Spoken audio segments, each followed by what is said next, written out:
The Lord shared with me today the people who will survive the famine. Happy Tuesday, happy almost Wednesday. So this is going to be an interesting one, guys. So yeah, today the Lord was sharing with me who's going to be surviving the famine that we're in. And in case you didn't know, we're in one. And yes, it can progress, and it can get much worse than what it is.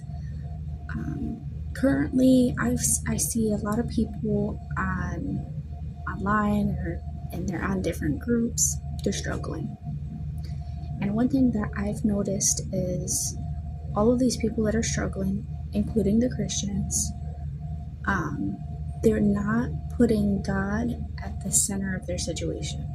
They're trying to figure out a way on their own. God said, "Don't do that." I said, "Okay." I said, "Well, who's going to survive the famine?" And he said, he brought me back to what I was talking about yesterday. I was talking about how different businesses are incorporating God, how different businesses are putting God at the center of their life, of their business, of their situation, right? There's a lot of people who didn't know how they were going to be successful, and they became successful by putting God at the center of their business. I gave a couple examples.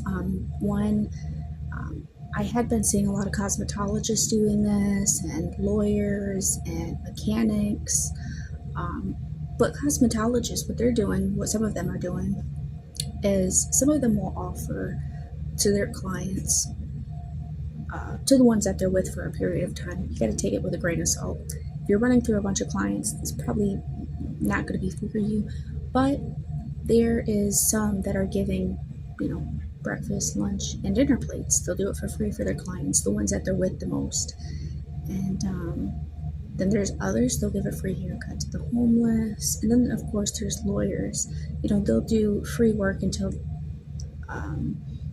they win a case, right? That's something that people in the real world admire. Okay, and that brings a lot of traffic. The Lord said, if your job, if your occupation is keeping you so busy that you can't incorporate me, you need to get another job, another career, another something. And that's pretty much the download. So, hope you took something. Have a good night.